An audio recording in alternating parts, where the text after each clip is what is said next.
Good afternoon. It's the start of budget season, and I call the meeting of the Ames City Council to order. And I'm going to turn it right over to Steve Shank. Yep. He'll take it from there. Thank you, Mayor. It's our pleasure to introduce our recommended operating budget for fiscal year 2026-27, which actually begins July 1st, 2026. We've been spending a lot of time talking about capital improvements. We're going to start talking about the operating budget and the impact it'll have on utility rates and also property taxes and fees too. So as you know, the overview starts today. So we're going to stay at the 20,000 foot level and give you an overview of the budget. Next week, we'll get into it, department heads, and start talking about individual services and the performance indicators and the financial plan we have to meet those service demands. So we like to keep this informal. You can certainly interrupt us and ask questions as we go along the way. We're going to go through a bunch of information. I think is it on the website? Yes. All this information, the packet we're going to be going over today is on the website. The actual program budget will be It's on the website. on the website already too, so people can prepare for it.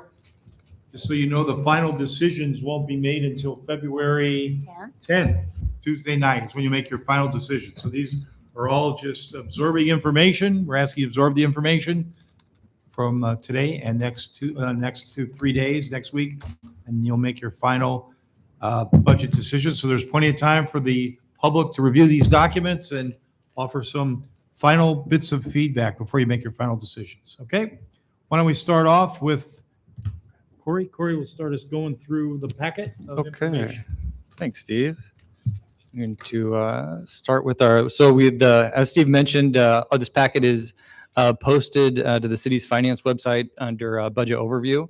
So we're going to be running through the PDF that's posted there. So it should follow pretty in the same order as the packet online. So just a quick reminder, as we look at property taxes, this is the allocation in a pie chart for 25-26. So you can see across the pie chart, we have Ames Community School District, which makes up about 46% of the property tax levy, the consolidated levy.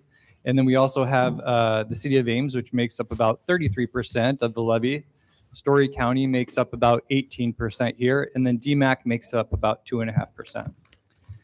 So one of the things that, as we were pulling this budget together, we noticed was there was a significant increase in commercial industrial valuations. And so what we've done today is ask City Assessor Sherry Plaguey here to help us kind of understand that. And she's got some time constraints today, so we're going to let her leap to the front of the line here. But I'll turn it over to Sherry to kind of explain some of the things that we'll be talking about later on in our budget presentation. Switch back over to Sherry. And Council, a question came up yesterday just about when you see a little later worksheet, it shows that the industrial assessed valuation went up significantly more than others. And so Sherry's here to kind of explain and shed some light on that. So Sherry, go ahead. Good afternoon, everyone. I just want to take you through a very brief flow chart here. If you can see that when we start this budget process, the first thing that happens is we have to have an assessment in order to levy against. So that assessment for this budget cycle was from January 1 of 2025. We are on a calendar year for assessments. So that is the assessment that is for the January 1, 25 to December 31, 25 assessment period. That value is as of January 1st, that assessment date. We use information and sales from the prior year in order to set those values. And as you know, values are re-established or revalued every other year in the odd years. So our assessment date of 2025, that would include everything that we had done up until that point. With all of the information that we had when I first started, there was a mandate by the Department of Revenue that we had to have everything implemented in the new cost manual that the Department of Revenue provides. So part of the process for that was getting all the information into that. new system that we started in 22. For 2023, we did all the residential stuff, got that into the system. And then for 25, we got all of the commercial and industrial parcels in there. Ag was also included in the residential. And then we started our reappraisal project for the residential portion, which will end in 27. So those assessments were placed on January 1 of 2025. Everybody got a notice as of April 1st of 2025. And if they decided that they did not either agree with the assessment or thought that there was an error or something, the time period that they could come in was in April of 25 for an informal review of that assessment, or they could have went to a more formal process and went to the Board of Review if they decided that they were not in agreement with that assessment.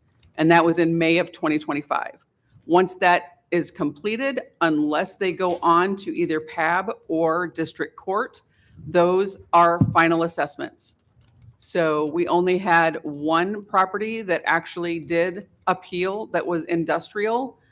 For the 25 year, no other ones did appeal. And for commercial, I have 37 total. I have about 10 that are residential, the one industrial, and then the remainders are our commercial properties that we have for the 25 year that were appealed. So once that happens, then we send all of our information into the Department of Revenue. They look at our abstract and our values, make sure that we are within compliance according to the code, and issue any equalization orders if that is not in compliance. And then after that, those numbers are then given to the to the auditor. The auditor does the final calculations to get to the taxable value. And then all that information is inputted into the Department of Management website. And that's where you get the information where you're going to levy against, the value that you're going to levy against. So in a nutshell, that's the process. So one of the questions, Sherry, was why was there such a marked increase, this past year in terms of like residential went up about 9%, commercial about 10.5%, industrial jumped up, 26.5%. Yes. Can you just kind of help council understand So why that was? Sure. So part of the reason that there was a more of an increase on industrial is because the replacement costs that we start with are significantly more than what was in the systems that we had prior to me arriving here. And some of the properties really were not reviewed on a very regular basis prior to me coming here. So it might have been a few years before they had been reviewed prior to that. So when you have large increases in the amount that it costs you to rebuild that property, that starting point increased quite a bit. And that's why there was such a large increase. It was a revalue because we really don't have a lot of sales to use. So we do kind of look at what commercial is doing and try and find as many industrial sales as we can. Of course, you're not going to have a lot of them within Ames because I've only got 34 total parcels that are industrial. So I look outside and see if we can find anything that might be similar and try to then make those fit into what the Ames market is.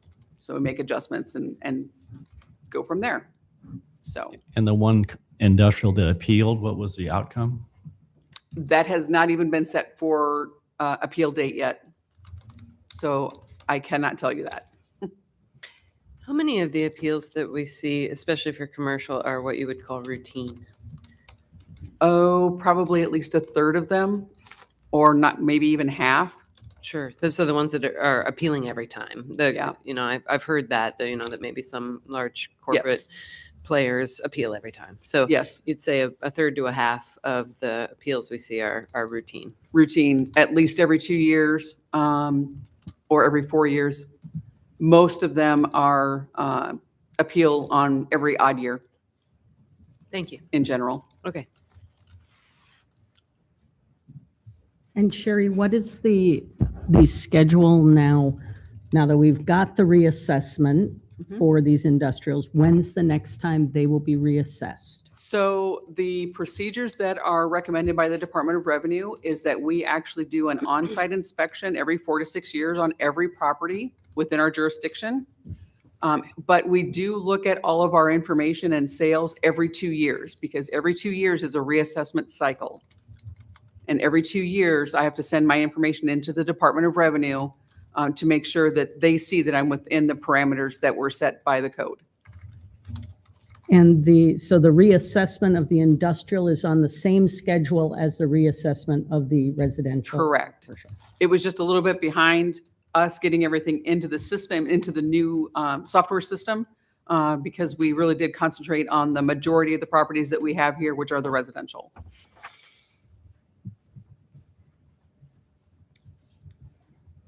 Other questions? So, thank you for the explanations. So if an industrial property owner calls us and says 26.48% seems really high compared to the peer categories, we can certainly say, go talk to the assessor. Mhm. But it would be helpful if we could be able to articulate a reason why the assessment is so much higher. And I'm trying to understand the answer. And so, and I don't want to put words in your mouth. Could you, let me ask it this way. If, was everything done in the Ames City Assessor's Office done according to this normal cycle of how the properties are handled? Or was there a pause on the industrial for a while, and that's what caused, in essence, sort of a delay and now a spike? Yes. So when I first started here in 22, I noticed that they really hadn't been looked at for a couple of years at least before that, because there really wasn't an assessor in place. That there was the city clerk, I think it was, Then we had in charge of the office. And so there really wasn't anybody there to really do those parcels, the larger parcels. The rest of the staff knew how to do the residential stuff. They really didn't know how to do the commercial or the industrial especially. So those were kind of put on the back burner because there was nobody there to really keep them updated. When I came in, it's kind of the same thing. I tried to get the entire staff up to speed on how to do the residential. We had to, of course, go through learning a whole new software program, putting that information in. I was concentrating on that. So they were kind of on that back burner as well. And then once we got everything up and running for the residential, that's when we started doing all the commercial and industrial ones. And the industrial ones were last, partly because they are not equalized like commercial are. They are reviewed, but they're not an equalization category like commercial is. We just don't have enough sales and information because you don't really see large industrial properties selling. And I love all that you said about your efforts to bring everything current. That instills confidence in the process. And so is the right answer that we would give to an industrial property owner, in essence, you've had a bit of a pass for a while because your property hasn't had the same level of review that the residential and commercial have. And so what's happening this year, in essence, is a catch up because we just were behind on that. Am I saying that correctly? You can put it in that way, yes. I wouldn't know if we were playing catch up over the years that I wasn't here and to where I am now, simply because I would have to go back and look at the information to see, what was happening then. It could be that industrial properties did increase in 1 year, 25%. I have seen that. So, without going back and looking at historical information, I really couldn't say one way or the other. All I can say is we have them updated today. This is the value. They did have their appeal information that was sent to them along. It's right on the notice. And we did have one appeal. So, it is kind of on the taxpayer as well to make sure that they are looking at the information that is sent to them, because this does affect their tax bill in the end. And if they don't agree with what the market value is, they do need to come in during that appeal period, because after it's over, there is nothing that can be done for those values until the next assessment year. Correct. So final question. So as we sit here today, prospectively, for all of the property tax classes, we have a review process in place that is in compliance with the every other year expectations. So Correct. maybe there were some challenges in the past, but we've sort of got those things wrapped up. So we wouldn't expect this prospectively. This is really just a catch-up year. Am Yeah. I saying that yes. right? Going forward, everything will be reviewed at least every 2 years. Okay, thank you for your help with that. Absolutely. Any other questions? All right. Thanks for coming in, Sherry. You bet.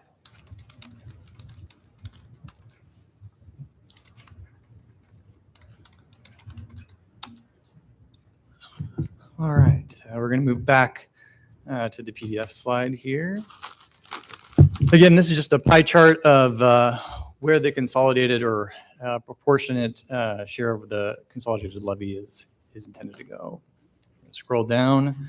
So the next slide provides additional detail. You'll see the percent of total levy off to the right. So you can see last year the city's levy was about $10.09. The school district levy, if you live in the Ames Community School District, is about $14.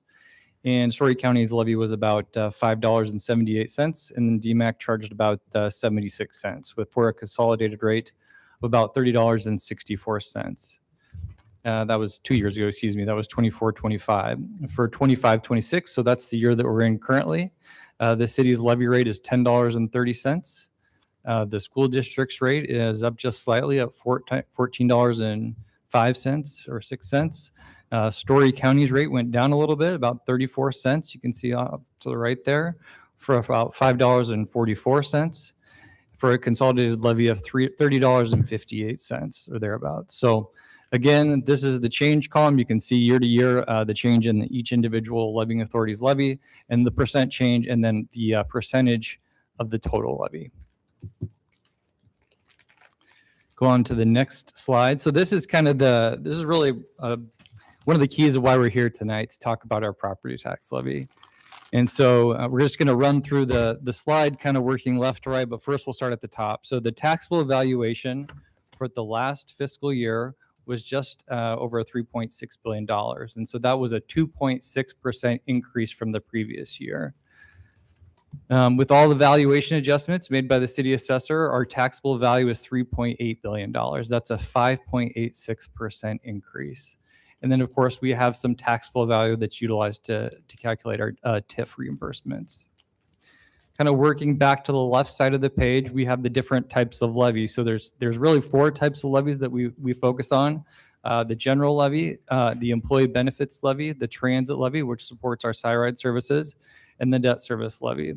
So looking back, this set of numbers is from the current fiscal year. So last year, in order to provide the services, we needed about $31.1 million. And the state provided replacement tax of about $374,000. And then if you recall, 60% of our local option sales tax supports property tax relief. So about $7.4 million last year. And so in the end, we said that we needed $23.3 million to support general fund operations. And that amounts to about $6.38 per $1,000 of taxable valuation. That was last year. Moving to the right, we start again with the same number on the top right of this set of numbers. So it's about $32.1 million. And then again, we have some state replacement tax. You can notice there that that's gone down about $100,000 as there's an elimination of some state replacement tax. We have a slight increase in our local option sales tax of about, we're up about $180,000. So that's about $7.6 million of sales tax that support what would otherwise be property taxes. And we end with the total property tax collections to support the general fund of $24.2 million. And that amounts to a levy rate of $6.26. The next then on the next set of columns off to the right there, you can see that's a 12-cent decrease in the levy rate to support the general fund levy. That's about 1.96%. And that means we're asking for about $883,424 increase in general fund in the general fund levy, and that's about 3.78%. We've included the employee benefits levy because we have used that in the past. We're not currently utilizing that. I think that's something that if it became necessary and we saw significant increases in health insurance costs, we might be able to tap into that levy. The next set of rows is the transit levy. So you can see last year they requested $2,227,000, and again, they also received the benefit of the state replacement tax. So in the end, property tax supported our transit system with about $2.2 million, and that's about almost 60 cents. Keeping kind of moving to the right there, the next set of numbers, again, CyRed requested a 3.5% increase, but you'll notice again that the state replacement tax, there was a reduction of about $12,000. So in the end, they requested about $2.28 million in property tax to support the transit system. That's about 4.1% in total, or about $89,000. And it's skipping down the next set of rows. So you see debt service. That's what we use to repay all the debt that we've issued. And looking back to last year, we used about $13 million to service the debt. And of course, we used some fund balance. So we use fund balance, and we project to use fund balance in the next several years to minimize the impact on our levy rates. We used $600,000 last year, and the state provided replacement tax that files through to that number of $198,000 for about $12.2 million in debt service. That equates to about $3.31 on our tax levy. For fiscal year 26-27, we need about $14 million in debt service. We propose to use $520,000 in fund balance. State replacement tax is about $138,000. So we're looking at about $13.3 million in debt service to support our ongoing obligations, and that's about $3.42, or about a 10-cent increase from the previous year. That amounts to about a 3.12% increase, or about $1.1 million.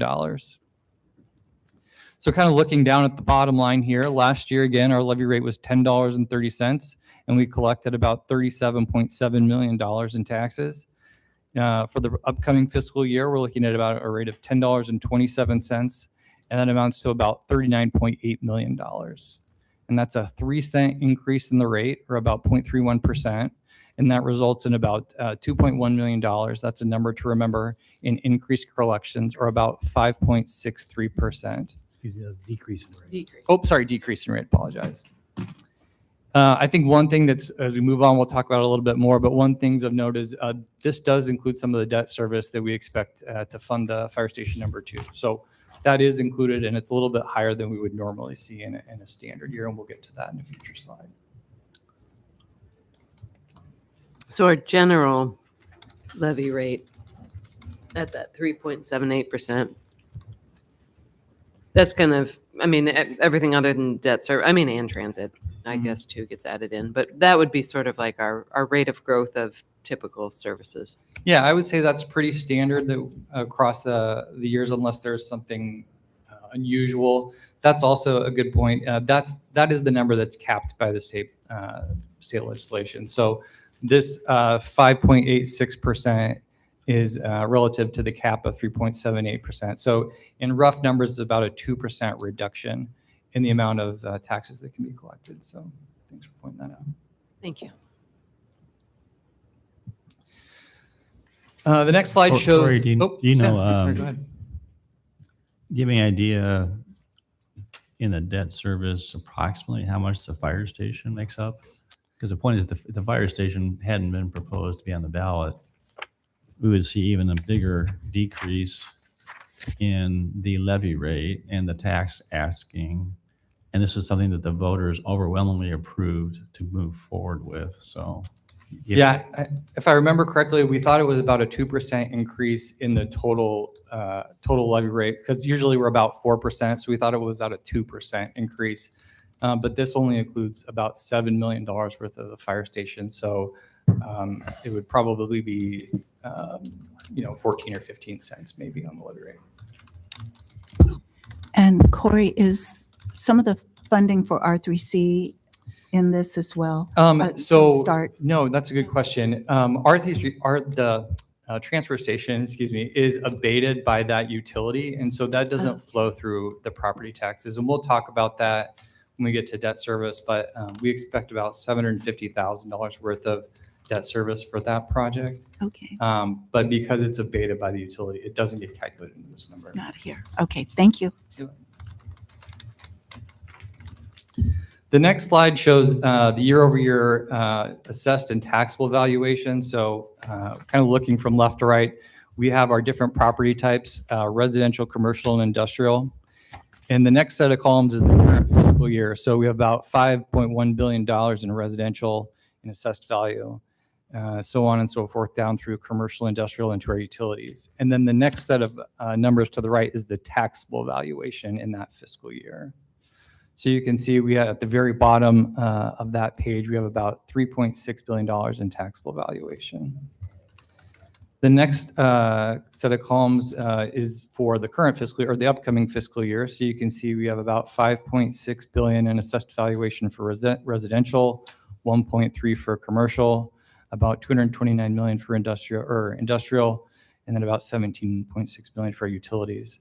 The next set of columns is the taxable valuation. So I think the highlight for this page is probably when you look off to the right, because those are a lot of big numbers.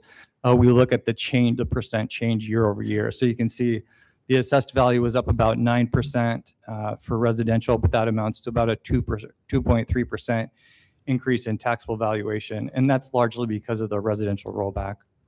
And then the reason Sherry was here tonight really is shown on this slide. You can see that the commercial taxable valuation was up about 10.5%, and the industrial valuations were up about 27%. So really that was the rationale for kind of discussing some of those big valuation increases prior to kind of commencing with our review. And at the very bottom, you can see we have a total taxable valuation increase of about 5.86%. And if you go back to the previous slide, that is, again, that is our total increase in taxable valuation year over year. And that is what the state looks like when they're looking at capping the general fund levy.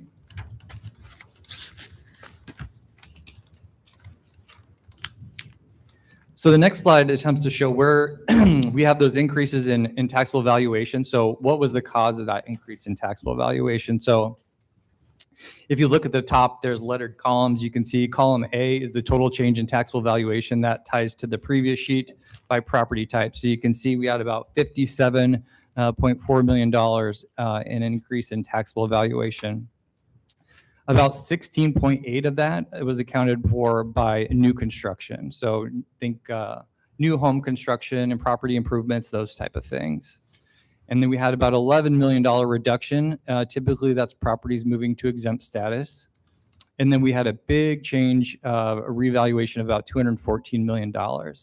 And that is a pretty significant number. But the residential rollback went down from about 47.5 to 44.5. And that's reflected under column F for $179 million. So you can see under column G here for residential, the impact on existing properties is about $35 million worth of additional valuation. So really that line is the $214 million here minus the $179 here. And that kind of continues across all categories. You can see we had about $40 million worth of new commercial. We had some, as you might expect, and we've talked about, we saw some significant valuation increases. And then the commercial and the industrial property types are affected by the residential rollback to the extent that the two-tiered property tax system allows for the first $150,000 of commercial industrial property to be assessed at the same rate as residential. So that's why, you wouldn't typically think that there would be a significant impact, and there really isn't, but there is some minor impact that we try and reflect in column F for that. So kind of looking down at the bottom here, you can see a 5.85% increase in taxable valuation, and that excludes the excise tax, about 1.64. is due to property improvements or new construction. We have some change in classification, about 1%. We have about 10.5% increase as a result of valuation. We have some expiring exemptions or exemptions that are coming on our tax rolls. And then, of course, we reduce that by the amount of state rollback. And so the impact on existing property taxes or properties is about 5.52%. Any questions there? So then the just kind of carries forward. So we're saying that there was a 5.63% increase in our taxable valuations. And so what this slide attempts to demonstrate is who's paying who's paying property tax. So you can see at the very bottom down here, we have about $37.7 million last year, or I guess the current year. Residential properties pay about 25.3 of that. Commercial pays about 10.6, and industrial pays about 1.5. And then we have some utility and TIF debt on there as well. For the recommended budget, you can see residential would pay about 25.8, commercial would be 11.7, industrial would be just over 2 million, and utilities would be $167,000. And I think again, a highlight of this page is who's paying and how much is it going up year over year. So we expect the residential classification to pay about 2% more in property taxes than they are in the current year. Commercial about 10.2, industrial about 26.5%, and the utilities about 28%.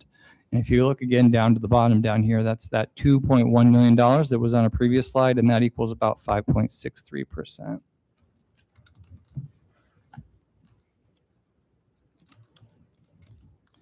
So we take kind of the last two slides and we try and combine them into this slide, and this is really an attempt to show what activity resulted in the property taxes. So you can see 2.1 at the bottom, that's a familiar number. We had $512,000 in increased collection from residential properties. If you're kind of moving to the right, we're saying that $173,000 worth of that increased collection of 512 on residential properties is from new properties. About 2.2 million would be assessed or existing properties would be impacted by about $2.2 million, but then we roll that back because of the residential rollback by about $1.8 million. And then, as you may remember, we had about a 3-cent decrease in the levy rate.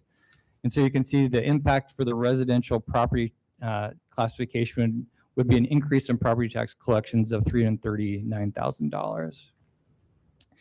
And as you might expect, commercial is a significant increase. A lot of that, about half or a little under half, is on new properties. And then, of course, we have the significant increase on existing properties there. Again, minimal impact from the rollback and the rate adjustment, but essentially commercial property taxpayers could expect as a classification to pay an additional $677,000 more than the previous year. Same thing for industrial, kind of working across. Not a lot of new industrial properties, maybe some improvements, significant change on existing property valuations, as you might expect, we've talked about. But looking all the way to the right, it's about $412,000 in increased collection from industrial property type or property classifications. And so again, you can see kind of looking across the bottom, at the very bottom, we have the net tax asking, that's that $2.1 million. New property taxes or new or improved properties are paying about $653,000.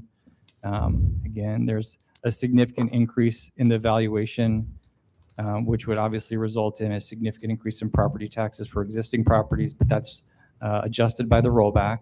And so really the culmination is all of these columns here in this middle box end up at the far right down here. So existing properties could expect to spend about $1.4 million more, $1.5 million more than the previous year.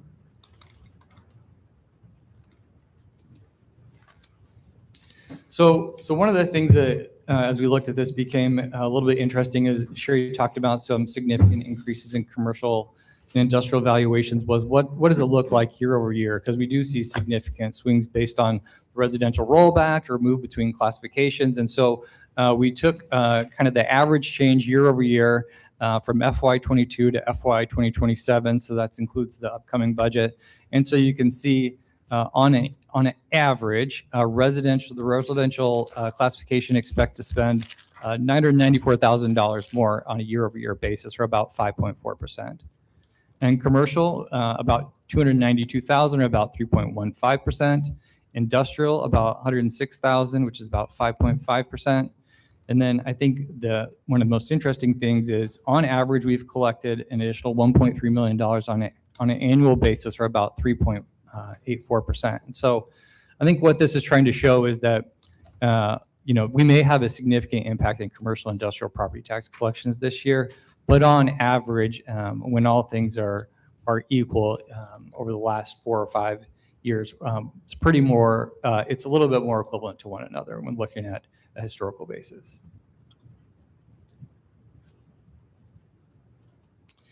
The next slide just tries to show, I guess, where the change in taxable valuation occurs. So we're starting in FY 23-24 on the left side here, and we have our property types on the far left. And you can see the residential property classification has typically been about 67 or 68% all the way across. And you can see a significant decrease.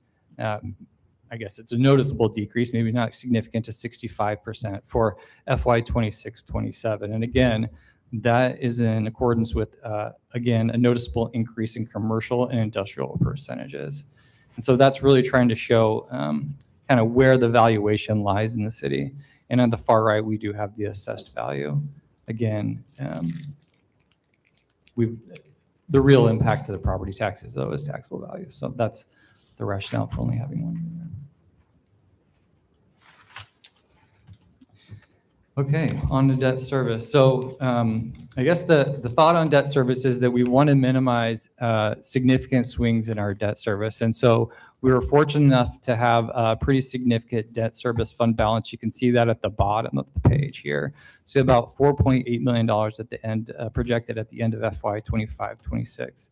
And so the thought process is that we're going to use that fund balance to mitigate significant increases year over year to property taxpayers. So keep that in mind kind of as we're talking about debt service. But basically what this means on top is we have some outstanding issuances. That's debt that has been issued to pay for capital projects. And so you would expect, we paid $13 million in debt service in FY 25-26. And obviously as we pay off debt, the amount outstanding goes down. So our debt service on outstanding bonds tends to go down as well. And then what we do is we take, we kind of layer in every year's CIP item that's subject to general obligation debt. And you can see these numbers on the left side here will pretty much match, with few exceptions, what's in the CIP that we discussed a few weeks ago. And so we project each year's debt service based on the CIP that we have, and we come up with a total debt service amount that we need to collect on an annual basis. And then we forecast the state replacement tax, this row here. And then again, this is just layered in the use of fund balance to try and minimize significant swings in our levy rate. And so you can see we're projecting about $13.3 million in debt service after the use of $520,000 of fund balance and a contribution from the state for $138,000. And what that amounts to is the $3.42, which is a 10-cent increase in the debt service compared to last year. And again, the annual change is really what we're trying to level out as we utilize that fund balance. Any questions there? All right. So this is Anita, this is probably what a good follow-up to the last question. So you can see this is the valuation that supports debt service. All of these items here are items that are currently issued, and then we have our new issuance in this row here. So again, $2.5 million in new debt service. $750,000 is for the R3C. So really, we have all of the debt services. We try to break out the use of the proceeds.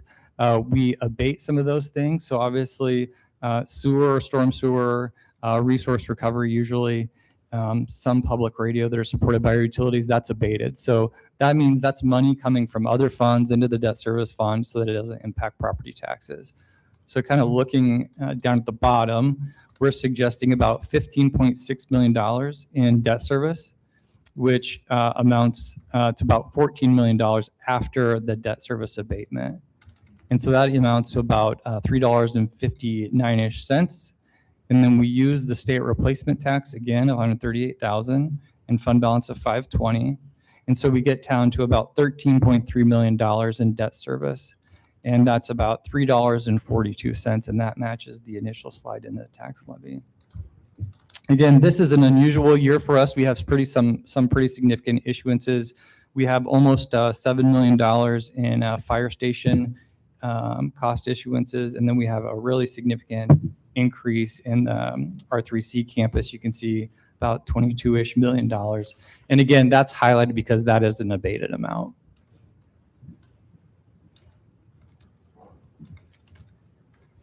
Okay. Moving down to the next, there'll be three sample tax calculations. Just point out a few things. You'll notice $10.30 is our current levy. The recommended levy is $10.27, as noted. In this slide, you'll notice there's no change in valuation for residential, commercial, or industrial. So if you had a property valued at $100,000 and you saw no valuation increase, you'd actually see a $31.26 decrease, or about 6.4%. And that really is because of the decrease in the levy rate and also the decrease in the rollback. Again, we're at 47.4% in residential rollback, and we're moving down to 44.5%. So those things in combination result in a decrease in property tax collections. Same thing for commercial and industrial. If valuations didn't increase and we reduced our rate, you'd expect a decrease in collections. Probably more practical evaluation of our levy rate and the impact on taxes. In this slide is very similar. We have our tax rate at the top. We have our recommended tax rate. That's all the same, but you'll notice about an 8.5% increase in valuation. And that's what we believe is probably the average valuation for residential property. So we're saying if your property was valued at $100,000, it's probably valued about $108,500 now. Again, we take the impact of the rollback here and we come up with a new taxable valuation. And so last year, if you had a $100,000 property, you were paying $488.75. With the new rollback and new valuation, you'd be $4.96 or $496.41, excuse me, which is a $7.60 increase, or about 1.57%. Again, looking at the significant changes here, you'll notice a 10 or 11% increase in valuation, very small changes in the rollback as we discussed. And so that's why there's about a 10.5% increase in taxes for commercial property. And then moving kind of down, you'll see the industrial. We saw significant increases in those existing valuations. So it's about a 20% increase on existing properties, or about a 19.4% increase in property tax collections for that classification. Again, another similar slide. So near the end of March, the county will send out property taxpayer statements of truth, I believe is what it's called. And what that attempts to do is describe to property tax owners the impact of the new tax rate and the residential rollback. Again, the highlight of this slide is that the valuation changes 10% for each classification. And so you would expect that to be pretty similar for residential this year. They show a $100,000 property to a $110,000 property. So you'll see about a 2.9% increase in collections, or about $14. And then for commercial industrial, those are both the same, the way that they handle those. So it's about a $226 increase, or about 11%. So again, that is the information that's sent directly to taxpayers through the mail. We're going to let Nancy handle the cost of services. So one of the things that we like to show citizens is for every $100,000 of assessed value of their property, what kind of services are they receiving from the city for that amount that they pay? So this just shows that for $100,000 evaluation, you'll pay a calculated tax of $457. And what do you get for that amount? And you kind of just steps through showing public safety, utilities, transportation, and this is for the total levy. So this would include their general levy as well as the transit levy, the debt service levy, and if we did have the employee benefit tax levy. We get a lot of questions because no homes anymore are assessed at $100,000. So do we want to maybe show at this point with the website? Yeah, we can do that. Last year, when we had so many questions because of the state statements going out that were, we thought, a little bit misleading, we developed a calculator on our finance website that people could plug in their own home assessed value, and it would calculate this kind of the same thing, but it would show it for their own residents. So I think Corey's going to bring it up here so we can just show you. It looks very similar to this, but it can be custom. Yeah, so I think to find it, you would go to the Finance Department webpage, and then off to the right here, we have a hyperlink for property taxes. You click that hyperlink, and it would take you to just a brief overview of property taxes for the city. We've tried to simplify that as much as possible, and then you would click this hyperlink under the additional resources. So in this case, we have the instructions at the top, and we have a link to Beacon where you can find your taxable valuation, also a link to the draft budget. But essentially what you would do is you would type in your valuation here that you received from Beacon. So this would be your current year's or 2024 assessment. And then you'd look on the website and find your 2025 assessment. And so let's just use 350,000, and let's assume $25,000 increase.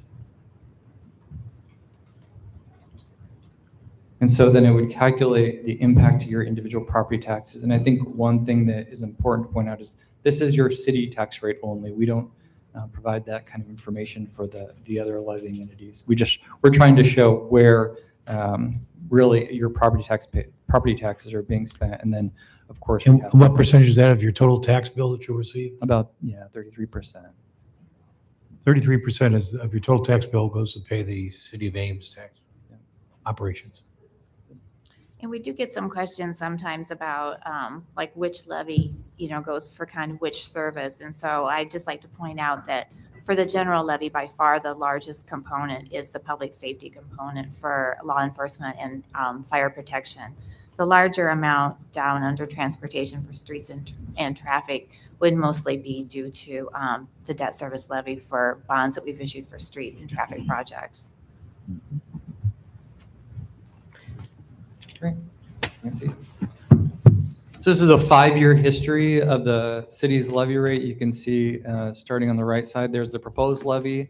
Current year's levy is $10.30. The FY24 levy or 24-25 levy was $10.09. The FY23-24 was $10.20, and then in FY22-23 we're at $9.82. And so I think the other thing that's probably noticeable in this slide, maybe more so than the others, is we did use the employee benefits levy back in 22-23. We're not currently utilizing that, but as legislation stands, we would have the ability to use that in the future if we so chose. Again, here's a history of taxable valuation. You can see this slide matches to some of the previous slides. Taxable valuation was about 5.9%. Last year was about 2.6%. I think the other thing that's noticeable in this slide is Sherry mentioned properties assessed in odd years.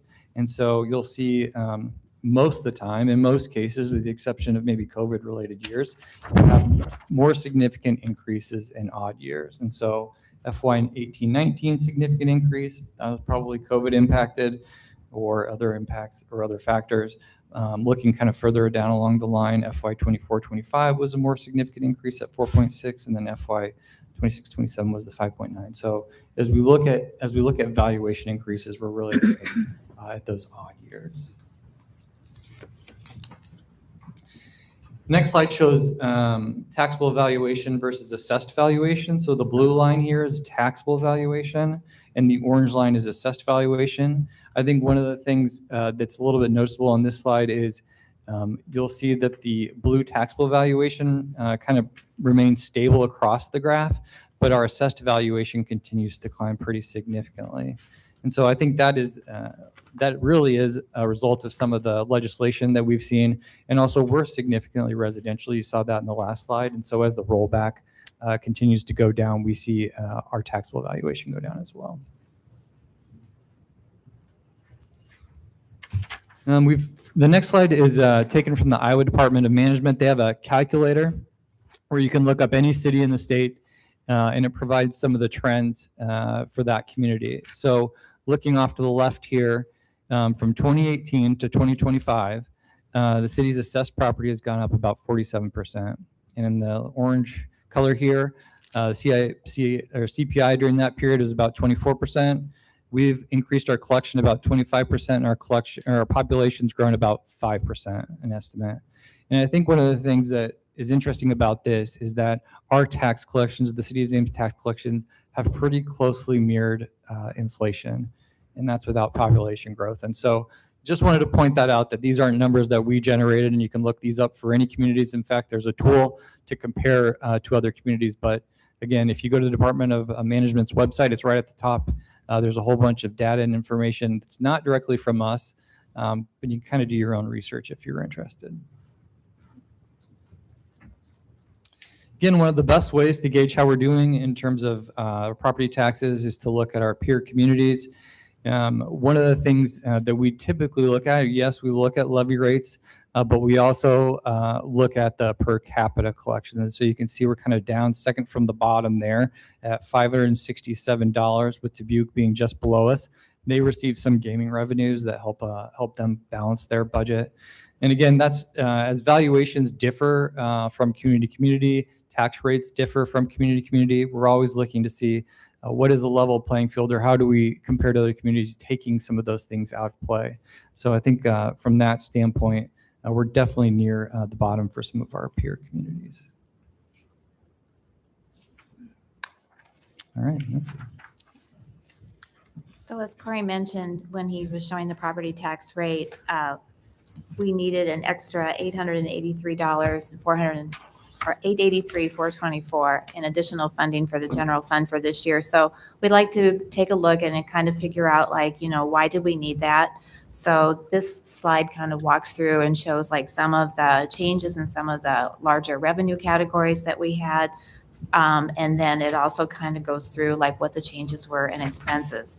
I think one of the interesting things to note is, as you can see, that expenditures, by far the largest change is for personal services, which is like probably the largest category of expenditures in any of the services that are supported by the general fund.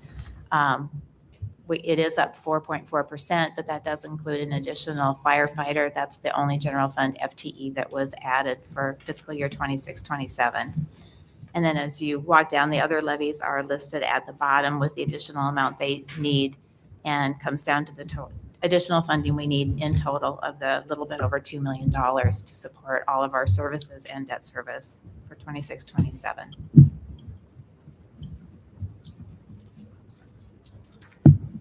And the next slide shows, we always like to examine how our general fund ends at the end of a fiscal year.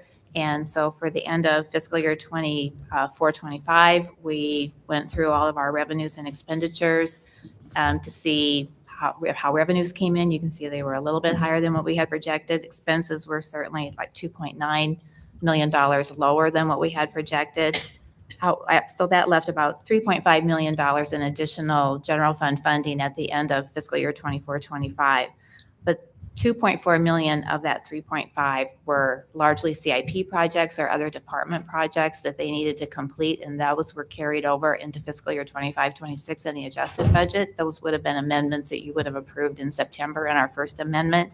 So that left just a little bit over $1 million in available funding that we weren't anticipating that could be used for another purpose.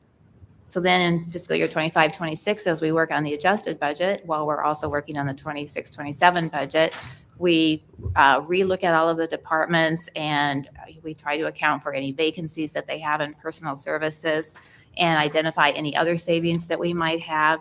And through that process, we were able to identify about another $1.2 million in savings that were also available.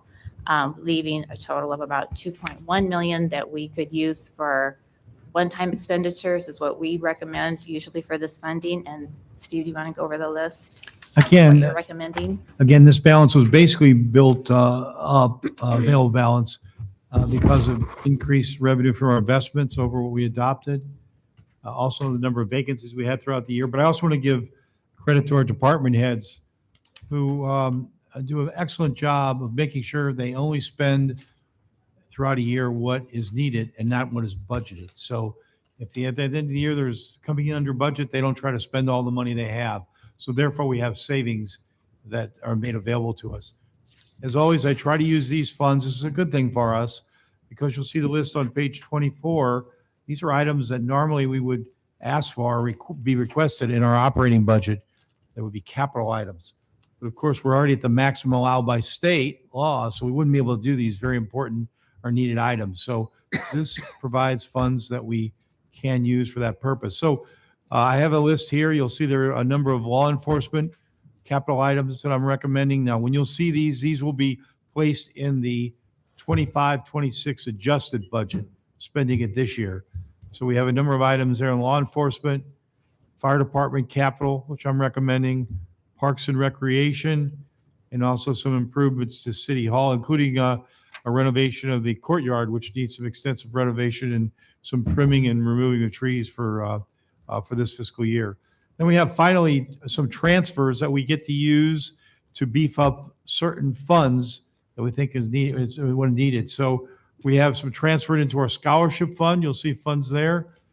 Hopefully with the opening of the new Fitch Family Aquatic Center, we know that to participate in our Parks and Rec programs, have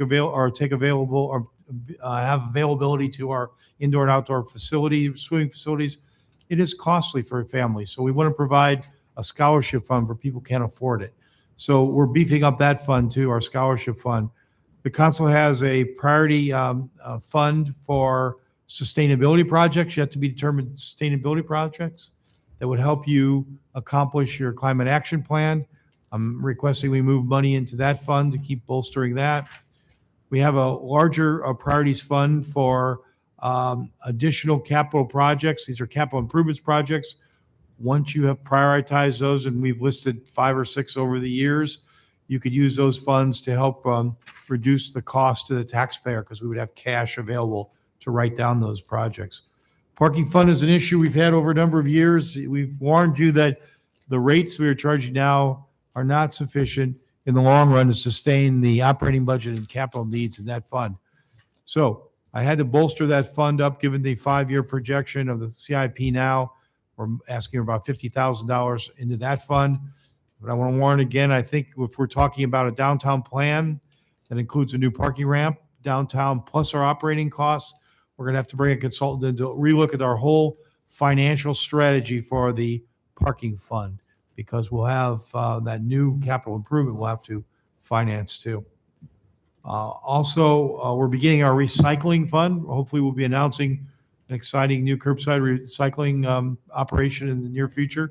But it's a separate fund, and we're going to need some upfront money to start making some capital improvements or operating costs. We don't want to start in a hole in a fund. So we're moving money in there to help energize that particular operation. And finally, most important, I think, is the debt service fund. We're going to move money into there. You can see how we've used the debt service fund this year. We brought balance in to help reduce the cost of the debt service levy. And Corey has shown a strategy for 5 years. I want to emphasize that does not include any of those major capital improvements we've talked about that yet to be determined by the council. So we'll need even more money there to help soften the blow to our taxpayers. Good strategy, I think, financial strategy. So that's what I'm using it for. You could use this to take that money, reduce your property taxes substantially. I don't believe, as I've always said, that's a wise course of action. These are one-time funds. If you try to reduce property taxes this year with that, the following year, you're going to be in the whole $2.1 million plus any additional funds we'll need because of inflation the following year. So we can do a lot of good with these funds. And actually, we're saving the taxpayers money by paying cash and not having to borrow for these capital items. All right? Looking at the next slide, we have a long history of some of our budget information. You can see 26, 27 at the top. We have the full-time employees, the levy, valuation increase, the rollback, including for residential and commercial. I think the one thing in this slide, it's a lot of information, but that's interesting is when you see a significant increase in valuation, so the middle column, you typically see a levy that's going down with that. And so back to the slide from the Department of Management, as you see inflation increase, we don't, and we see valuation increases, we don't take that valuation and keep the levy rate the same. That's been that causes some confusion for residents. We reduce the levy rate. So when you see big increases, typically 7.9% year back in 2018-19, the city's decreased the levy rate to avoid significantly increasing collections and property taxes. So, that's not the case in every single year, but I think that's highlights some of the good things the city's been doing to preserve some of the collections and the impact on the property taxpayer. One point on Sure. this chart, it's a great chart. It might be helpful to add a column just showing our population. Sure. So we're providing these services with certain numbers of FTEs. And I would suggest that as the population has grown, we have maintained great discipline with respect to the number of employees we've had. And so that would be, I think, another data point, I think, would instill confidence in the community. Sure. All right. Talk about FTEs. So the next page shows all of the FTEs by department. And as you can see across the bottom, we actually dropped one FTE between the adopted and the adjusted, and maintained that in the adopted budget for 26-27. The next slide kind of walks us through and explains what some of the changes are. In fiscal year 26-20 or 25-26, we had a shift, and Corey will talk about this when he does his finance presentation. I'm sure Sheila will talk about it when she does the library presentation.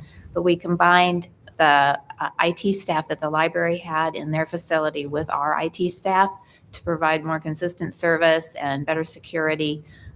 So that the library went down 2 FTEs as they were moved to our IT department, and IT had an open position at that time that they were able to drop because of gaining the 2 FTEs from the library. So that was the change for fiscal year 25-26. And 26-27, as we mentioned, we're adding 1 firefighter position. But we also reduced 1 finance utility customer service position. That's as a result of the new metering system that's coming into play. And Corey will go over that again. There will be a few other reductions coming up in fiscal year 26-27 further down the road, and he'll explain it during the finance presentation. So on this shows the FTE adjustments, but is it possible that the firefighter costs a lot more than a finance utility customer service person? So in terms of the staff may go down, but the increase budget is going to go up because you have a more training, more. And they're in different areas too. The utility customer service person would be paid by the electric utility, so that wouldn't have affected the general fund. The only position this year that affected general fund really was the firefighter for 26-27. Different funding sources.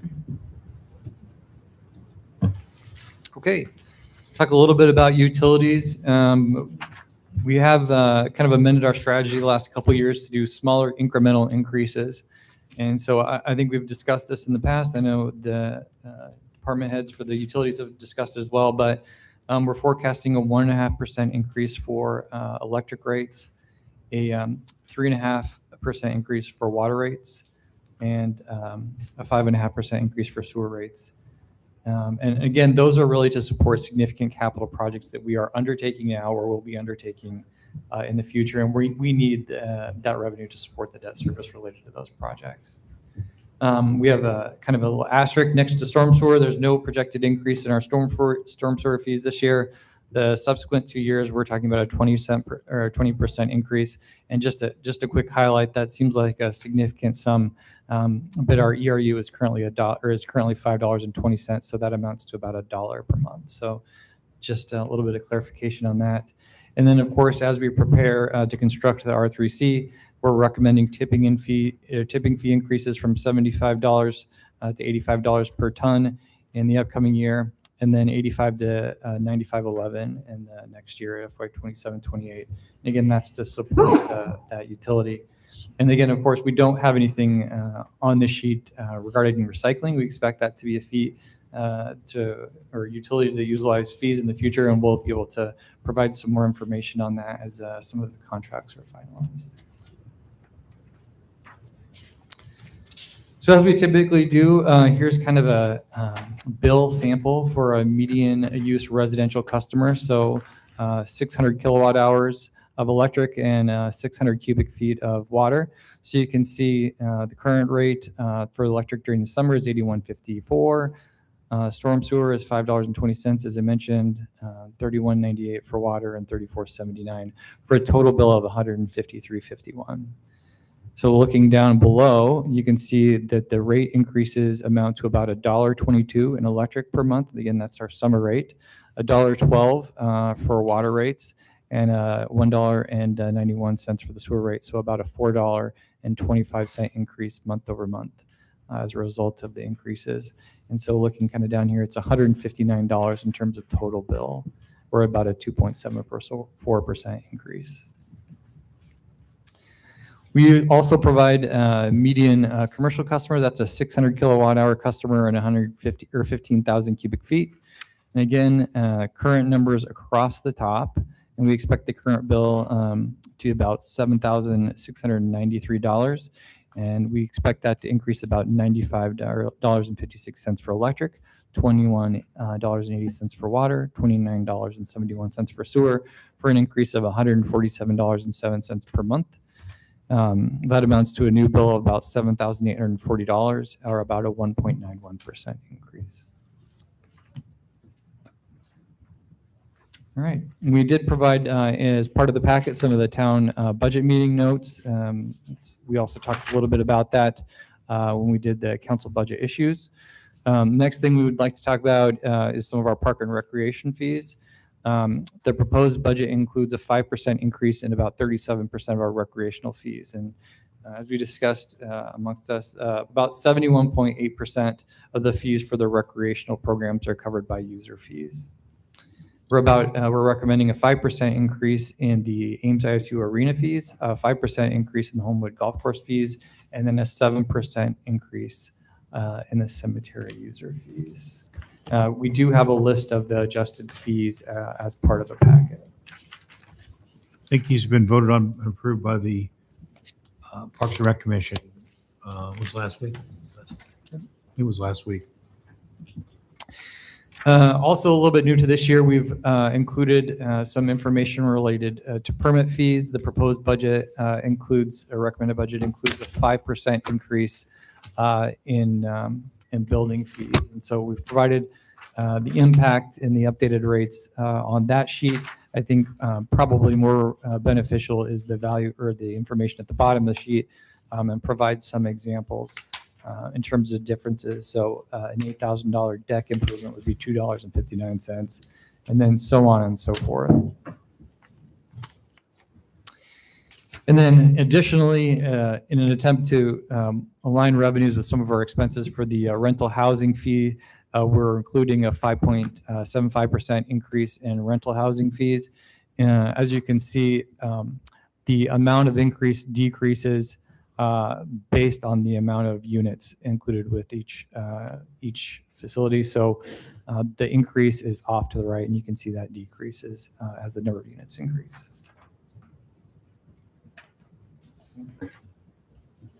All we have. Anything else? Any question on these before we go through the fund summaries? Nancy goes through the fund summaries. Any of the information here that you've received? All right. We'll walk you through some of the funds we have. Big picture funds. So the funds in your books begin on page 301 with general fund. I'll go through these slow, as Steve told me, but I'll try to point out anything that's significant or different for this year. But if you have any questions, just stop me as I go along, because I know there's quite a few of them. So the first one on page 301 is general fund, which is the one we've been emphasizing today. This is where our property tax revenue comes in, and where we fund all of the services such as the library, parks and recreation, fire, police, general government services. So the thing that we always make sure that we do is that the fund breaks even at the end of the year, which you can see at the bottom of page 303.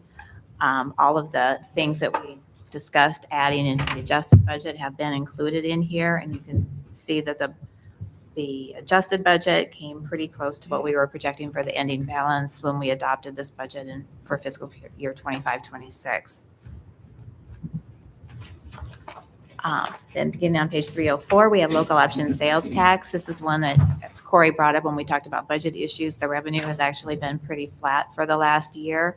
But we still have a very significant unreserved fund balance at the end of 26-27. But it is one that we're keeping an eye on because the revenue increases have slowed down recently. Can I pursue that a little bit?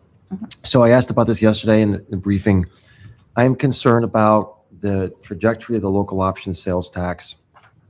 And while the state is at this point really tightening the grip on property taxes, is it correct to say that there's not the emphasis on removing this local option sales tax? That still looks like it's going to be an available resource. I don't think I've seen, it's hard to follow every bill and every legislative session, but I haven't seen a focus on that. There has been some discussion about a local option to increase it to 1.5 cents, but I don't think the pressure has been on sales tax. And so because of that, I was thinking about this yesterday, that this really needs to be an area where we're attentive to. And we don't need to do this today, but it would be helpful to understand how our peer communities are experiencing local option sales tax. So is it flat in the metro area communities? This would be a helpful data point for us. There's only so much we can do, I suppose, to catalyze this, but it's something that we need to be very attentive to because it's the one area where where the state's not trying to choke us on revenue. Yeah, we can perform some analysis and see where we're at historically to our peers. That would be very helpful. Thank you. Okay. So on the next page is hotel motel tax. This is a 7-cent tax that we receive on hotel rooms in the city. And as you know, 5 cents of that is passed through to Discover Ames. And then 1 cent replaces the local option sales tax on those transactions. So it's split 60-40, just like local option sales tax would have been, into general fund for property tax relief and local option sales tax fund for community betterment. And then the remaining 1 cent of that 7-cent tax remains in this fund for economic development activities. And one more question there. Do we have the margin to increase that? And if so, what are the constraints? Established by law right now, we're at the maximum I believe you can charge. Okay. 7%. Thanks. By state law, excuse me. So this is, I don't know, a minor random question. We've got expenses for the Chamber of Commerce dues. Yep.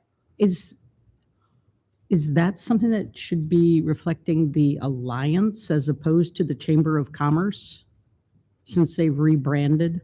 Oh, maybe. I can't check keep and straight see. what they've done I with know. their chamber name, but I know we try to keep up with when they change on here, but it could be that should maybe be different. And so we can check on that. And actually, I appreciate the feedback on that. The economic development is at the lines too. Okay. We'll see who we're cutting the check to. Okay. Yep. Well, the economic development line up there is city staff. Yeah. This I'm one. sorry. I'm Yep. sorry. So that is I don't see a that. portion of Steve's time, a portion of Corey's time, and a portion of Kelly's time. But it's not, it's charged. Oh, you're right. That's in general fund. I'm sorry. Right. Yep, I misspoke. Yes, this one is probably should be to the Alliance It's the instead. Alliance. Yeah, we'll get that changed. So on I could give a bail. the hotel motel tax, can you comment on, we have an ending balance being shown of Mhm. about 2.2 million. Yes. Is that committed to anything, or is that No. discretionary? Yeah, the only things that are committed are the things that we show up in the budget lines above. So Right. the Discover Ames pass-through, for example, is by far the largest one. And, some of the other things that we've committed to. So you know how that's accumulated out of the 7% Right. hotel motel tax, 1% goes to replace the local option sales tax because it doesn't, you can't add both to your hotel room. So we were made whole that way. The 5% goes to Discover Ames, right? To do all the good things they do. And 1% is for economic development. So we've been building up a balance here to do projects that we may want to do that are related to community betterment. I think the last time we used it for something like that was a local match that was required by the state for a project that didn't have a valuation increase. I think it was Burdex was the name of the project. So if there's a local match, then we can't, and we don't have the ability to use a TIF rebate or some kind of other incentive. I think we've kind of reserved that for, my understanding is it's been reserved for that type of activity. That's totally discretionary. It's Yeah. not required to be No. just economic development. It could be something else. You're asking, it's a trick question. The, Are you asking, can you move this out and use it for the electric fund purpose or something like that? Or what are you well, asking? not electric. I'm thinking about something else that would be What I would argue that this portion is, well, economic development is a broad category, so you have to Right. give me an example. We did It- use some funding. Recently, we did it for our website upgrade. And we did also use some for the Ames History Museum when they were doing their new building and needed some capital contributions. We did use hotel motel for that as an example. It's pretty broad, so I don't know what you're thinking about using it for. No, I have no preconceived ideas. I'm just trying to understand if I think there's flexibility there. there is, if the intent would be is to try and use it for economic development, because it was basically in that category, hotel, motel, and whatever, or No. if it's more or less. It has nothing, it doesn't have to be tied to hotel, motel related activities. Thank you. Broader category of economic development, which you have much flexibility there. Then the next fund is the road use tax fund. This funding is used for pretty much almost all of the operations for our public works department, as you can see there, for administration, engineering, traffic, street maintenance, snow and ice control. We also use it for a good portion of the CIP projects that we don't issue bonding for street improvements and traffic improvements.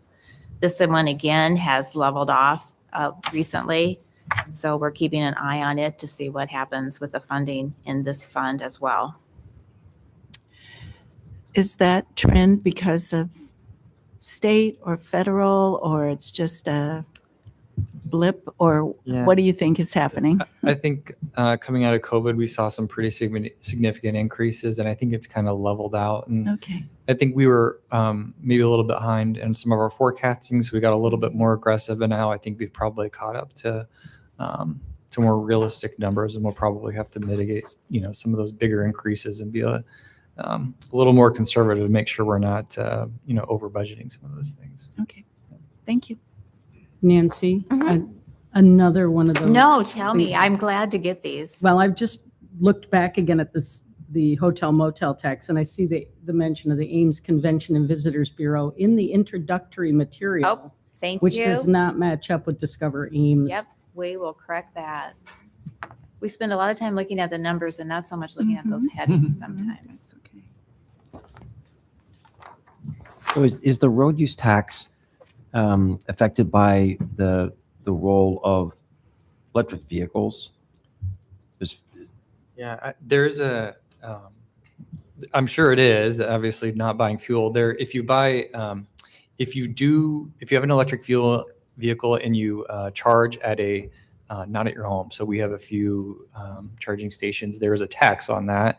But certainly I would assume most people charge at home. And so we're not receiving road use tax. I know there is a fee when you renew your electric vehicle registration that's higher than a non-standard vehicle. I don't know that I know whether that makes up the difference. I'm not sure if that data is publicly available yet. But do those dollars go into the road use tax? Right. Yes. Okay, Yep. so there is a backfill. Yeah, I don't know whether it's equivalent, I guess is my comment. Yeah. I suppose it's not. Thanks.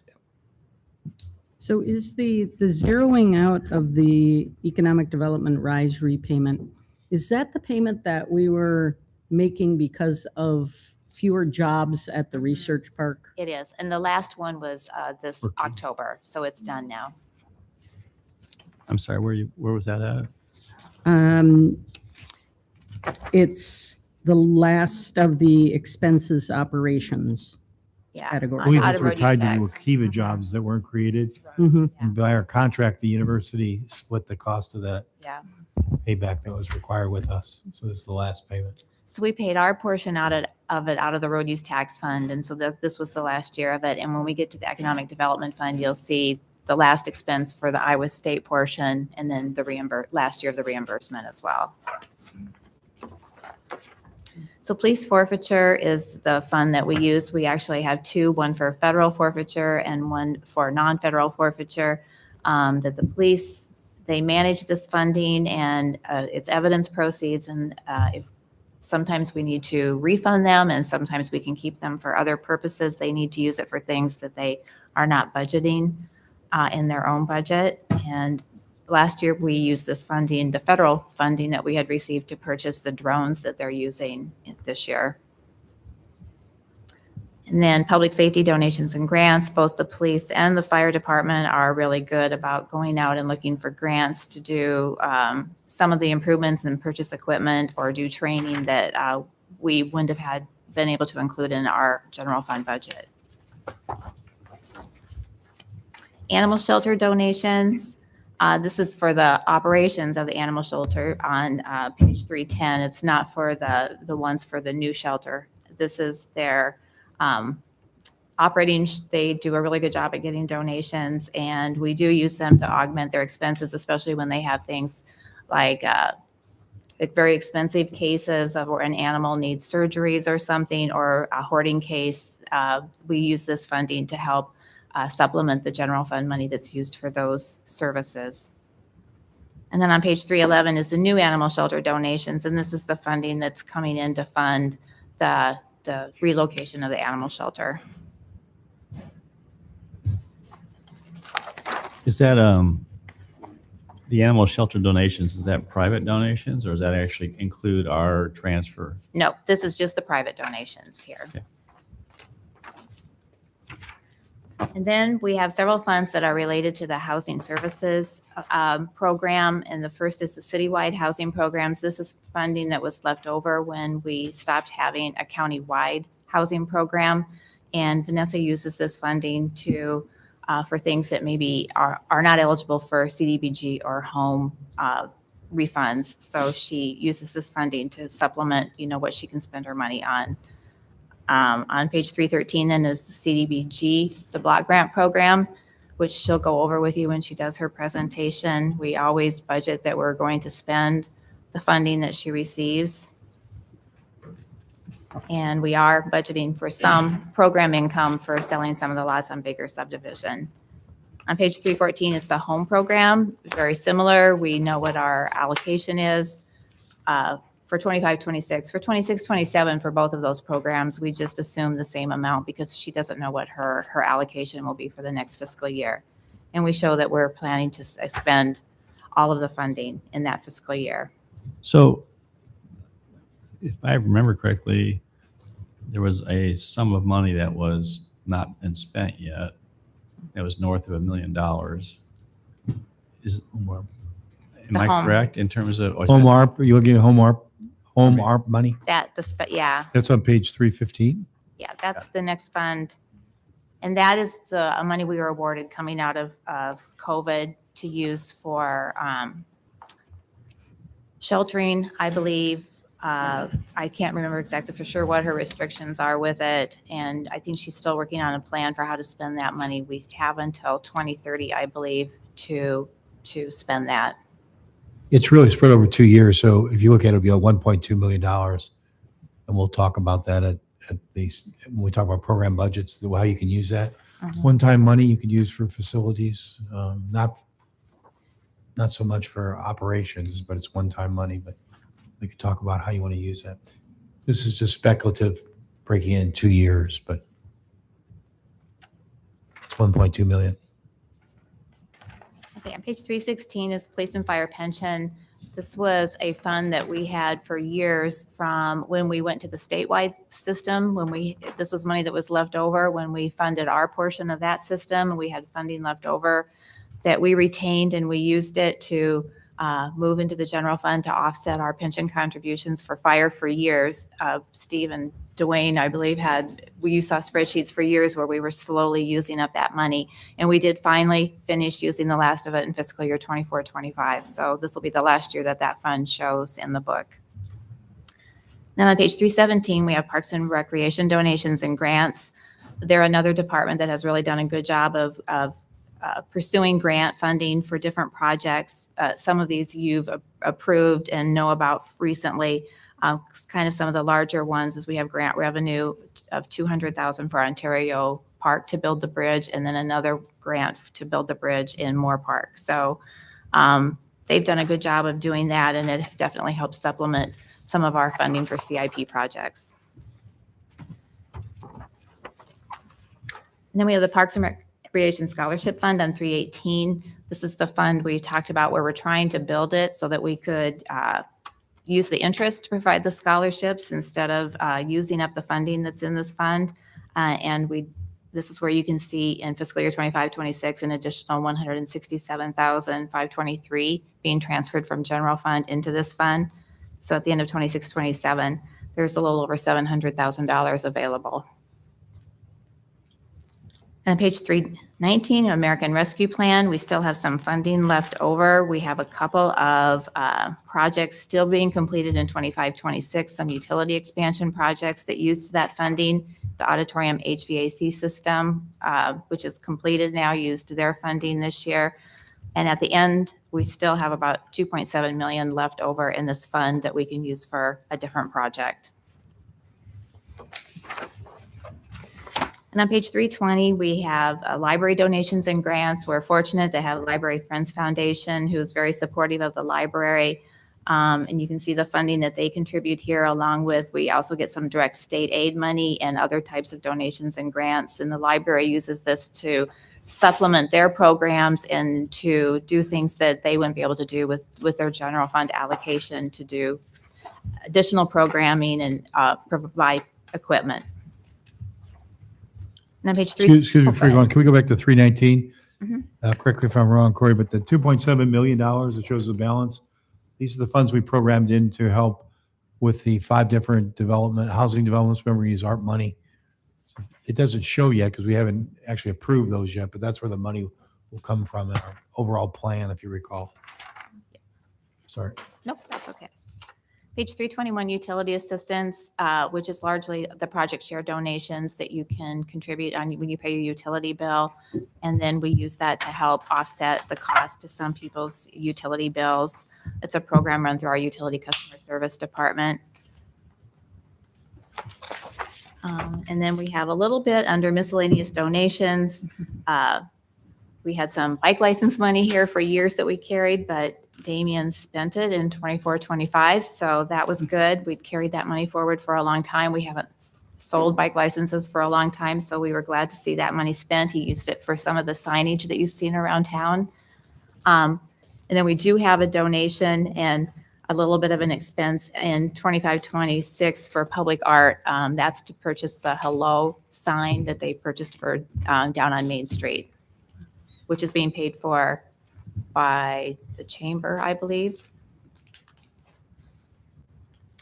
And 323 is developer projects. This is money that the developer has, as part of their agreement, has paid in and that we hold until maybe a certain instance happens. Traffic counts become large enough to add a lane, or we need to add a shared use path in a certain area. Economic development, this is where you can see the last RISE grant repayment and the last payment from ISU Research Park. The balance of the funding in this is left over from repayments we received a long time ago for different loans and things, I think similar to that, where like maybe someone didn't meet their employment goals or something, and we've received some funding. And then the tax increment financing, the TIF fund, is on page 325, which is several different TIF projects still going on here. ISU Research Park, and now the North Dayton Road one also, I guess in Still Barilla. Special assessments, I think we still maybe only have 2 special assessment projects that we're still collecting funding on. That this is a fund that we pay the debt service up front for those bonds that were issued for the project, and then they're paid back over time. So the fund has been in the negative for a long time, and as you can see, it's slowly kind of getting to the end of those assessment periods. So we will have collected the total amount, and eventually this fund should break even. And unless we do another assessment, it should pretty much go away. Although we do assess for smaller things, such as when people don't pay to clear their snow or mow their lawns or Sidewalk repairs. yeah. There's some things like that we do collect small assessments for, but that would be the last 2, I think, capital improvement projects that were being repaid. The street construction fund is where we budget all of the grant funding or funding from outside parties, such as developers or Iowa State, for any street and traffic projects in the community. And so you can see the 24-25, it has a large deficit balance at the end of the year because it's on a reimbursement basis. So we do the projects, and then Public Works submits it for reimbursement. And then so then we budget that we'll be fully receive the funding for those projects by the end of the project. Park development is a fund where we put $100,000 in every year from our local option sales tax to accumulate this fund. It's for new park amenities. So you'll see it sometimes in the capital improvement plan where Keith will use this funding for something in his CIP projects. We don't have anything planned for fiscal year 26-27. There is some funding still being used to finish up some projects in fiscal year 25-26. The $175,000 in 25-26 of revenue is a grant that we've applied for from when we bought the Ontario Park property. We received one grant funding for that we knew we were going to receive, but we found out about this other grant later, and so Keith applied for that one as well. And so then we'll reimburse the park development one because that we used park development funding to buy the land originally. And on page 329 is the Winokur donation. And this fund, we thought we would need to use quite a bit of it for the Fitch Family Indoor Aquatic Center. And then with project savings, we didn't need to. So now some of this funding instead is being earmarked for the new Ontario Park. And then on 330 is the Indoor Aquatic Center donations. As we start to wrap that project up, we'll see the donations have pretty much come in. We're still showing a little bit of a balance in here, but I'm thinking that by the time we wrap the project up, the donations will, if we have a surplus of donations in this fund when we're done, we'll use it to offset some of the other funding that we have for the project. And then on page 331 is the Council Priorities Capital Fund. This, I looked up when we started this fund because we talked about it recently, and we started this in fiscal year 2021, I think, when we had some general fund money that we wanted to put somewhere, and we didn't know for sure which kind of, we didn't want to budget it for a specific project because we didn't know what the projects were going to be that were a higher priority. So we put it here, and we've been building it over time. As you can see, it will have a $6 million balance at the end of 26-27. We have used it to buy land for the animal shelter. You can see under the CIP, we also used some for the auditorium HVAC, and we're using a little bit of it in 26-27 to put solar panels on the building in the downtown plaza. And the funding is also in here for sustainability, as we talked about earlier. And some of that funding has been used that you've approved for some of the community grants and the youth mini grants. You approved, I think, like just recently to fund the multifamily recycling pilot project out of this funding. And 332 is the bond proceeds. This is where we're issuing the bonds to pay for all of the construction projects in the CIP. This would be everything except the ones that are abated. Those will show in their individual funds instead of in this one. Then we have two permanent funds where we have to hold the principal in perpetuity. One is the cemetery fund. So when you buy a cemetery plot, a portion of it goes into this perpetual care fund. We can use the interest off of it. We transfer it to general fund for Parks and Rec to use for cemetery maintenance. And the principal stays in this fund and cannot be spent. And then our second permanent fund is the Furman Aquatic Center Trust Fund. And this fund, we're holding the principal, which I believe was $1 million in perpetuity. But Parks and Rec does use the interest of it to do a smaller projects if they need to buy equipment or things that don't rise to the level of a CIP. They can use this funding to purchase some of the items. I believe the money they have in here this year are to replace some of the umbrellas or the deck furniture for the aquatic center. Then in 335, we move into the enterprise funds. These are the funds that we operate as a separate business. So their funding, their revenue, and their expenditures are segregated from all of the other funding in the city.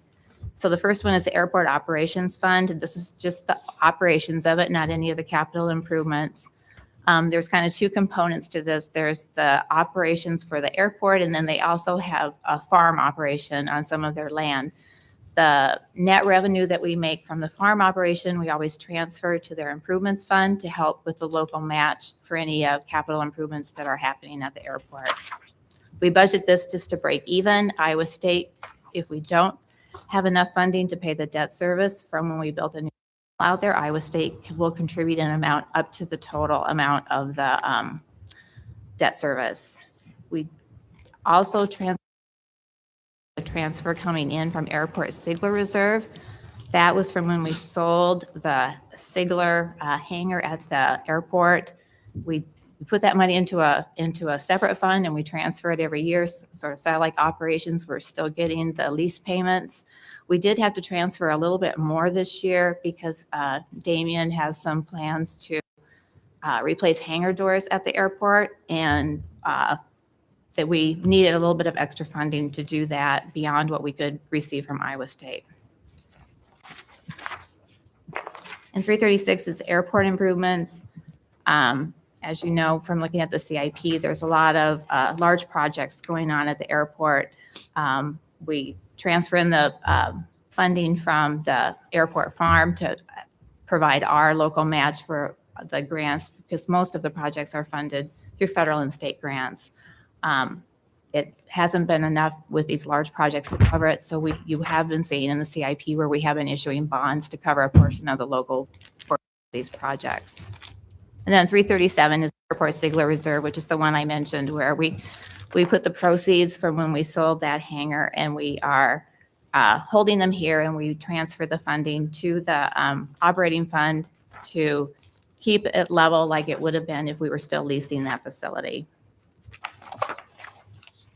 And 338 is the Water Utility Fund. This is the operations and a portion of the CIP projects for this fund. Corey has talked about these, and the utility rates increases, and we have you'll see that the fund has been decreasing. This is why annual increases in the utility rates. But when we look at these, we look out at them for at least 10 years to make sure that the funding is available for the future CIP projects. And then on page 340 is the Water Construction Fund. This is for any projects that they have, CIP projects that are being funded through state revolving fund loans. We only have one going on right now, the North River Valley Wellfield project, and nothing planned for fiscal year 26-27.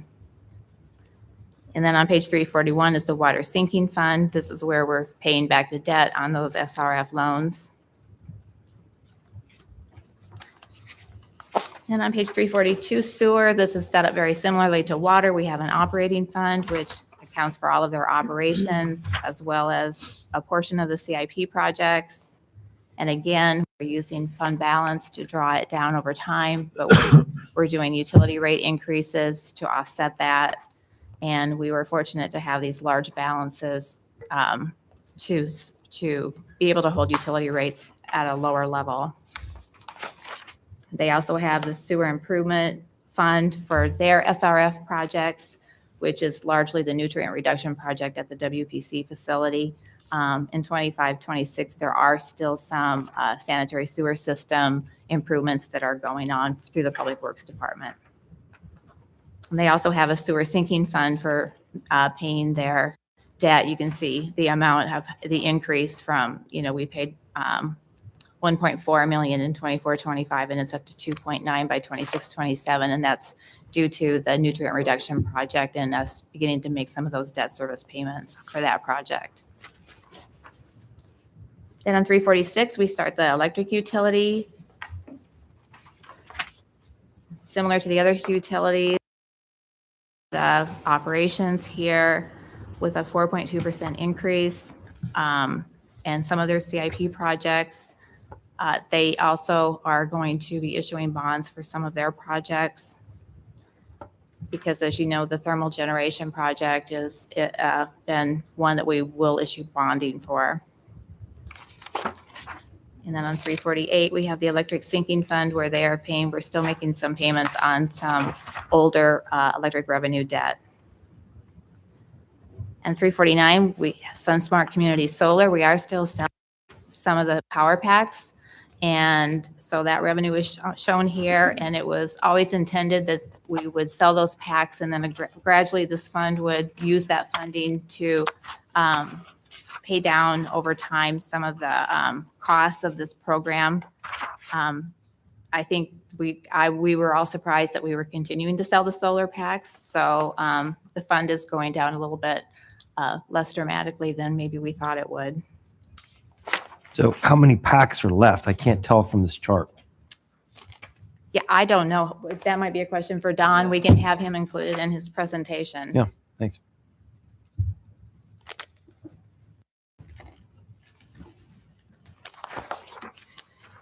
And then on page 350, we have the Electric Sustainability Reserve. This was the funding we received from the litigation settlement, and we've held it for sustainability projects. We are using a little bit of it this year in the electric administration budget. I believe that was to buy a membership was it for MISO? Yeah, I think it was related to the transmission project that we're considering. Mm-hmm. Page 351 is parking operations. As Steve mentioned, this is a fund that we watch very closely. If we had not transferred in the $50,000